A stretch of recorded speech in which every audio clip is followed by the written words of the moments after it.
Hi, everyone. Thank you so much for joining us. We're back with the Leaders Lab Season 2. It's a series where leaders take on leaders. So excited to welcome everybody. My name is Nora Kudrujiva. I head up the events team at the Customer Success Network, the global network for customer success professionals. We're run entirely by volunteers. During my day job, I'm the customer success lead for EMEA team at Permutive. Incredible to welcome you to another episode where you meet our brand new incredible host for the first time. Shane Correa is a sales and customer success leader with many years of experience across organizations of various size and industries, including Oracle and Sedo. Today, he's the CEO and founder of Stockholm-based startup Nudge Labs. Shane is a very dear friend to the Customer Success Network, and we're excited to welcome him to host a whole series of episodes dedicated to the ever important topic of culture and leadership. Before I hand you over to Shane and his really great guest for today, a few words on housekeeping. In front of you, you see a slide with a Slido link and the code as well. You can either go to slide.do and enter the code Leaders Labs, or you can follow the link in front of you. I'm going to post it in the chat as well. Please post your questions and please upvote others' questions as well. We're going to chat about the most upvoted questions at the end of the series. We're recording this, as you've heard. Zoom very helpfully let us know already. That's going to be uploaded on the Customer Success Network YouTube channel later. So without further ado, Shane, over to you. Amazing. Thanks so much for that intro. Incredibly humbled to be here, and big thanks for Amelia for an incredible session prior to this. So it's a daunting task, but definitely look forward to it. Culture is something near and dear to my heart. As saying large companies, small companies, it doesn't really matter. All of them, and the success that I've had has definitely been related to how you establish and nurture culture. And I had the pleasure of meeting both you and Vio at the Customer Success Network and talking about how important this is, but at the same time realizing how much do I rely on my instinct and fairly intuitive nature to do this. And if I look back and yes, I've had some success, but I've also made a ton of mistakes. And I had the pleasure of meeting Nico, and even after years of leadership, started challenging my own thoughts on what my bias was, what leadership and culture really means, how you can measure it. And then if you add the complexity of the realities that we have now with remote work and digital leadership, this has never been more critical for us to start thinking and be deliberate about. Spent a lot of years in tech, and it's not about the tech, it's actually about the people. So thrilled to have a couple of sessions. And I'm going to start with a short introduction with Nico, but I think it's probably best that you do it yourself. Obviously, we met prior to this at the Customer Success Network's customer conference.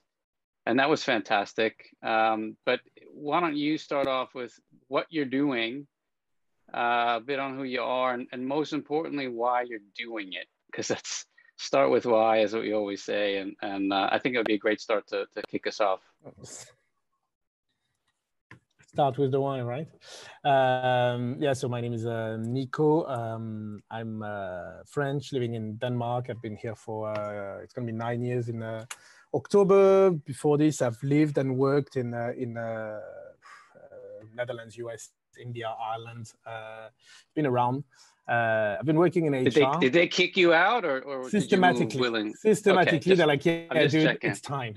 Yeah, you need to go. You need to go. But apparently, Denmark, it's fine. I've worked for the past 15 years in recruitment and HR, and I've been fortunate enough to I've worked and helped build 6 unicorns: Yahoo, Informatica, Revolut, Unity, Trustpilot, Pecan, you name it. So I've seen a lot when it comes to recruitment, hypergrowth, culture. What is culture? What do you define as culture? It gave me a lot of ideas. I never claimed to know what to do due to my experience. I very much can say, you know what? I don't have probably the answer, but I might tell you what not to do because I've failed many, many times in trying things. Yeah. Recruitment, culture, and so on and so on. Due to my background and what I've experienced and done over the last 15 years, it's going to be 3 years ago in February, I started Platypus, which is the company that I co-founded with my co-founder, Dan, who was ex-Trustpilot, Unity, Templify, as well as a recruiter. We basically build a talent lifecycle solution. What we believe is that culture is the only thing that differentiates you from another organization, as simple as this. It's your only edge. And your culture should be impacting every step of the life cycle of your employee, from basically before employees, talent branding, recruitment, to employee management, to employee internal communication, to retention, and so on. So what we've built is basically a tool that allows organization to get data on what drives the culture of my organization, which is the values of my people. That's Platypus. Got it. So bit of information, to be fair. Want to be able to support the audience and pick apart, I guess, to distill some of that and have them walk away really understanding. I mean, culture, do we start with defining that? I've had the discussion this morning about it because this is all I What a shot. This is all you do. Yeah, sure. This is all I do. Culture it's a term that's used and abused. I think people have different point of view and understanding of what they mean and understand by culture. Is it a ping pong table? God, here we go. Yes, I love hey, we have a great culture. We do Friday bars and we have a ping pong table. You can do yoga in the morning. No, that's not culture. Culture is what drives the people of your organization. Culture is not your corporate values. Your corporate values are part of your culture, and they're very important. But when I have a company telling me like, yeah, but no, we know our culture. We have transparency, respect, and everything, and go-getters and on the wall. And genuinely, if I have to put transparency on the walls of your organization, there's probably something wrong in the first place. That's the next episode. But Exactly. So culture is what drives your organization. Culture is the aggregation of all the values of your people. The logic is if you have enough people that value work-life balance in your company, that either becomes the culture of your organization or you're losing your people. That's it. Culture is what's important to your people and what they're going to push for. That's is that was that static? Never. And that's the. So how do I mean, the whole thing is that you may have an idea as a leader, and you hopefully do, about where you want to take something. And one of the taglines, at least for this session, is if you don't measure it, how do you improve it? The word improve also is something you could discuss. But if you're going to influence, I'll just change it because improve is going to be relative. If you're going to influence culture, what are some ways you do that? In my experience of failing a lot, there's 3 ways to change culture in an organization. If you want to improve, like you said, I don't think it's the right word because improve means there's right or wrong. I don't think there's good culture. I think you're not in the right spot. That's a different question altogether. But wait a second. You said there's no bad culture? Is good culture bad culture? I think I'm going to give a sentence that might be politically incorrect here, but even assholes need a place to work. No, I don't think there's a good or bad culture. I think that there's a place for everyone. That's what I think. And I think it's important to find what is important to me and see if I'm aligned with the people that are around me, is that important to me? So in terms of changing or driving change for culture in an organization, in my experience, there's 3 things that you can try to do. Number 1, it's internal program, internal education, learning, development, communication, and everything. The issue here is that it might work, but it's super slow.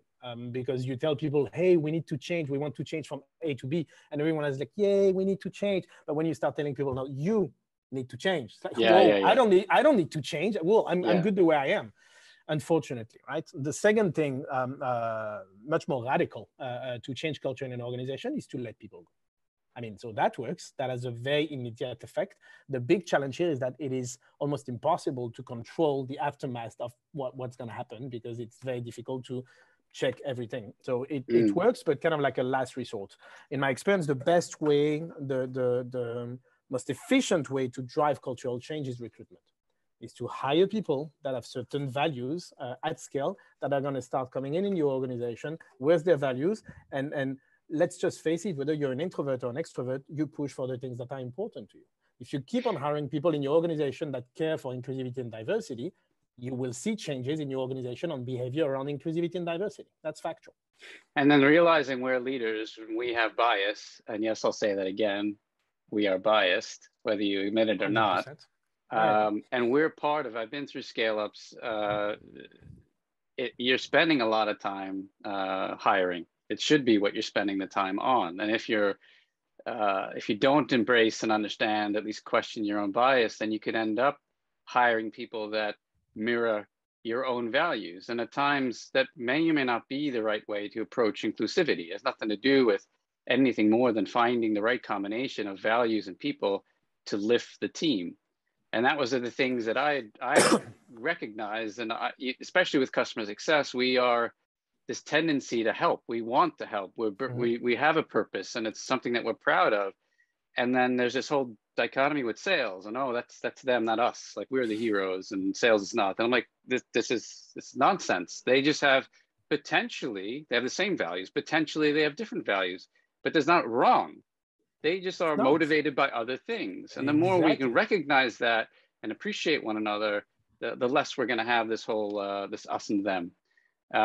So it's training, which takes time, changes in the organization, which can have a big impact. And then we said additions, and then being very deliberate about understanding how does Nico joining this team alter the culture. So if I have a culture in the company, then you mentioned it, is it culture the same everywhere? How does it influence now that we're remote and there's small groups of people everywhere that are meeting remotely, onboarding remotely? Like, all of this has impacts on culture. So, I mean, a few things around this, and then you've heard me say this, and we've had this discussion before. Like, so people can hear I'm French, obviously. Like, accent is there. If you've traveled to France, and I take France as an example because obviously I know the country a little bit more, but I can choose any country. If you travel to France, you're going to experience something different when it comes to culture in Paris, in Bordeaux, or in Marseille. Factual. It's exactly the same in an organization. You're going to experience something different in sales or in customer success or in tech or in finance, in HR and so on. This we agreed upon, right? Now, what happens with a remote? If you ask, or if you look at any kind of a job ad or employer branding material of 2 years ago, we have a great culture, we have a great office. Systematically. And you and I make jokes about the ping pong table and everything, but it was this. We have a great location. There's lots of space and everything. Our culture is our office, right? Because that's how you can keep control almost of your people of like, they are within our own little boundaries, right? And onboarding happened with osmosis because they're there. Exactly. It wasn't a structured onboarding. It was just like, hey, and you know what? I mean, you don't even push me on the like getting the swag, because it's like, hey, we want to hire you because you're different. First thing I'm going to do is give you exactly the same t-shirt to everyone, because you're not different anymore. You are within my little square of you belong, you're mine, right? But what happens now that we are remote? What happens if the core of what drives the culture of my organization was the office and sitting together? Now that we remote, I would actually argue that it's even more important to understand the culture of your team, because you don't have the boundary of the office to like control what match, not match. You can't see what's happening in terms of behavior. It's even more important to actually understand what drives, what are the values of this team that is not sitting next to each other. And I'm not talking personality test here, because a personality test is great to see if Shane and Nico can work together, or where are like, the discrepancies. Is it going to be plug and play, or they're going to have to make efforts on this? Because the thing with personality tests is that if you have a team of 15 people, you can't really do an average personality of 15 people. That's not how they're built. That's not what they're used for, right? So it's really understanding this specific group of people. what is important to them in a work environment. Is it, like we said, inclusivity, diversity? Is it career development? Is it learning? Is it compensation? Once you know this, then you can look at, first of all, as a manager, better understanding, better managing. And this is, like you just said, if you're remote, this is a must-have, because you can't go for it. I mean, if there's anything, there's a lot of horrible that came with this situation. I think good I see that's come from this whole pandemic is forcing us to document far more than we ever had, forcing us to set structure around things that have just happened. Maybe that happened well. Did that happen consistently? Don't know. We haven't measured it. Maybe you got an ENPS score once in a while throughout that process to know that it's trending in the right direction, but I don't necessarily know why. So this forces us to be far more deliberate about how do we onboard, how do we even articulate what the culture is, let alone measure, because you can't expect to measure something if you haven't said this is what it is. And to be fair, that's a very difficult thing to do. It is. To put that on paper, but this is forcing, it's just like digitalization, it's forcing companies to do this. This is forcing us to think about how do I explain this rather than experiencing it in an office that you get by osmosis. How do I explain this? And this ties into, I think, for customer success specifically, is related to documentation. One of the biggest contributors of stress is being in control and expectations. One of the biggest, when you think about culture, understanding what is expected of me. If I don't know that, I'm gonna, am I doing well or not? So something as too important to document the culture is the same thing when I think of an organization. If there's any place you start with understanding the role description, because there's Harvard Business Review, there's others that are saying organizational identity and role descriptions are two huge areas that would help a person understand and either be very, very happy or conversely not. And it's the same thing. If culture is explained and documented, and people know and understand what behaviors and values are recognized and therefore accepted, and okay, this is what I should, and also not. Like I found other examples that this is what it is and this is not what it is. Being able to give examples so that people can emulate and understand. Exactly. So imagine a world when you're joining an organization and they tell you, okay, our corporate values, our guidelines, this, what we live by are those. This is across the organization, what is important to the organization, right? And then on top of it, I'm capable of telling you, you joining that CS team for Scandinavia, this is the subculture. That's what you will experience with those people, because this is what's important to them. That's a game changer for a new person to join, right? And for a manager to join, because it's all about, like you said, managing expectation, reducing stress by understanding what am I jumping into. And there's also the idea of being deliberate. And let's say you do have the insight that either yourself by assessing in a survey what the values are, or getting help with a technology that gives that, plus many other things on top of that with AI. But you're understanding what the values are, understanding even in advance, theoretically, how Shane being introduced to this team could impact the culture. Where am I doing right now? Yeah. Where, because that's when you really start thinking about scaling up an organization using culture, things really get started to get exciting. But it all starts from a baseline of understanding, where am I now? What should I build on? Which goes into the challenging discussion of asking someone, even if you ask someone individually, which is great, you need to develop relationship and you have to have the one-to-ones and try to get that, but it's still, you're a manager and they are an employee. So the level of transparency, of course, hopefully there's trust and transparency, but they may not be entirely honest with the values. Hopefully they are. So this, again, you need to dig, peel the onion, try to understand what's driving them. If it's an anonymous survey or not, preferably so, because you're probably going to get to the underlying, the true answer, the true data. But it has to be a decision that you as a leader are going to challenge your own bias and dare to know the truth. And I think many times I just reflect, it's easy for me to say that, you're going from one problem to the next. You got Of course, you're not always reactive. You're also investing proactively in strategic initiatives to lift that needle. But at the same time, you think about your people. How am I, okay, let's get them coaching in different aspects of the job. Let's objection handling or crisis management or communication or even leadership, all these other types of things. But do I really understand what's driving them? Well, maybe you think you do. I mean, it's the whole, it's the whole plateau, like the cave. Like you're only capable of understanding or trying to understand what you believe is your perception, but your perception of what you see is full of bias, and it's only you. I mean, that's the reality. Yeah. And even if you come with the best intention, and hopefully you are as a manager, there is still bias. There is still you having corner cases or like what I can and cannot understand. So obviously you need to do one-on-one with your people. I mean, that's like building rapport and understanding, and showing that you care and so on. That's management, right? Yeah. But even with this, even with the one-on-one, I think it's very, very clear that not every single person you're sitting across will feel that they can be truly 100% genuine with you. And that's their bias as well.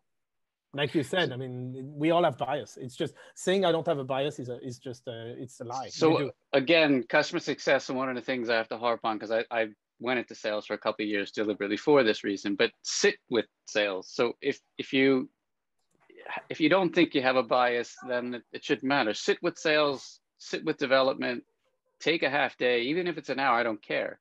Yeah. But one way to develop appreciation and eliminate that bias is truly understand. And how do you do that? Of course, go to lunch. I mean, it can be basic, but sit with them and understand what their job is all about. And conversely, other members of the organization should be doing that with customer success, because the role is very broad and it's growing. The expectations can be, depending on the company, they'll take care of anything because they're heroes. Just if this is a problem here, go fix it. Again, it depends on the organization, the maturity, the size, what they're going through, but all of it comes back down to, again, expectations, role description. I can't explain, or I can't stress that more, how something so simple can help. And the same thing with culture. It may not be where you are, but you can at least have a direction where you'd like to go. Then again, you need to be self-aware, and on top of that, get the information from the team. Ask about the prioritizations. Is it compensation, impact? There's another article, play, potential, and purpose are three areas. But anonymous survey, even if you're using some basic survey tool, Google Docs, get it. All of these, it would help you relay also in the contextually, when you're going to make changes, you can also put it in the lens of what they find as a priority. Mm-hmm. Oh, by the way, so the buy-in you're going to be able to get is far deeper, stronger, quicker if you're formulating a change with their priorities in mind. Again, you're saying flexibility, structure. It could be autonomy. Each person is going to be individual. But those are the takeaways are: ask if it's in person, and of course in an anonymous way. Be deliberate. Use the opportunity that's forcing you, this remote work, forcing you into this situation that you have to document.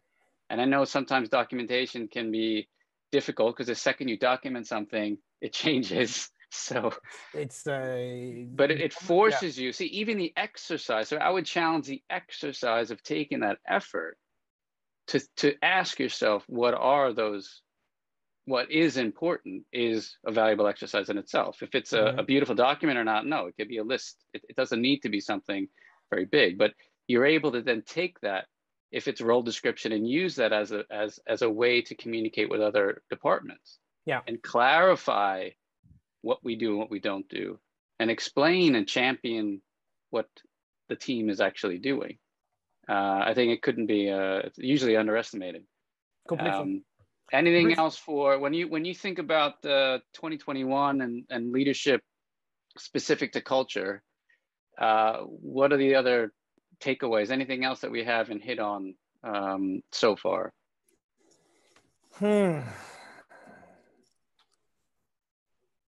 I mean, I'd like to think, so, like you said, I think it like this whole COVID has pushed for multiple things. Like remote is not nice to have. It's just, I mean, it's here, and that's it. Culture has never been more important because of remote. And I think from what I see, from what I perceive, from the people I'm talking with, blunt honesty, transparency is the way to go now, because we've all been through a lot, genuinely a lot. And I think people are tired of the bullshit branding. They're tired of like I need to show that everything is okay. No. Yeah. Being vulnerable. I mean, we've all been out of a fucking pandemic, and it's okay to be vulnerable. It's okay to be honest and genuine about it. And I strongly believe that's the way forward in terms of management. But I think it's also the smaller the company, I sense that the more clarity that there can be. And now I'm generalizing. I agree that should be something that we embrace. Absolutely. And I think that's also what's contributing a ton of stress on the organization is this lack of clarity. Is that what she meant, or is that what he meant? And also we're surrounded by people that we hire great people. They are autonomous. They don't need to be managed. They're independent. They're using innovation. They're doing above and beyond work. And if you do that consistently over time, that's also a risk for the organization to grow. So vulnerability is two ways, but perfect. I think that's something we will follow up on in the subsequent sessions. I am investigating how culture imparts stress, how ambiguity and lack of control impart stress, and then how is it manifested? Like we see and deal a lot of symptoms. There's a lot of things that we do on a regular basis. If it's a customer, it's usually a symptom. If it's a team, it's usually a symptom. Do they feel appreciated? Am I recognizing the right behavior? If you get down and dig into that and understand what the root causes are, that's when you start being able to lift an organization. And again, expectations, communication, culture, all these things are what will make it. I mean, Netflix and Zappos, they use the word culture, but recommend understanding what they meant, what behaviors they championed, what values and what outcomes they recognize, and why. Were clearly what I see the future. We have a lot to do. Like there's a lot that we've read and understood. We have to get more into the application of that. Is my opinion. But we'll follow up with resources. There's references that I've used, a couple of articles, a couple of books. Of course, there's ways to do this with a solution that on the market, and some, as we know from Nico, are mind-blowing to be that's a fact. So recommend that. But looking forward to the next session. Really appreciate you joining, Nico. I think we're coming a bit on the end of the session. I can't believe it. And there's no beer I would toast, but next time, talk about remote. When are we gonna meet? I have no idea, man. We're not even far. You're just up there. No, wait, doing that side. It's like we can reach. Marika, you made it right on time. That was perfect. It's bang at the 3:30. We had some amazing questions that we didn't get a chance to get to. However, the discussion is continuing in our workplace community. If you haven't joined the customer success.network and then hit join, as Shane said, we'll share some resources as well.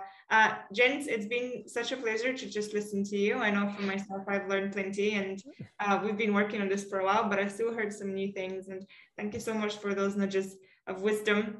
We're going to be back in October with a brand new episode, still on culture and on leadership. If you'd like to connect with Nico and Shane and learn a little bit more about what they do and how they help other companies, you can find them on LinkedIn. That's it for us. I will see you on the next episode. Have a fantastic rest of the week, everyone. Thank you. Bye. Ciao. Ciao.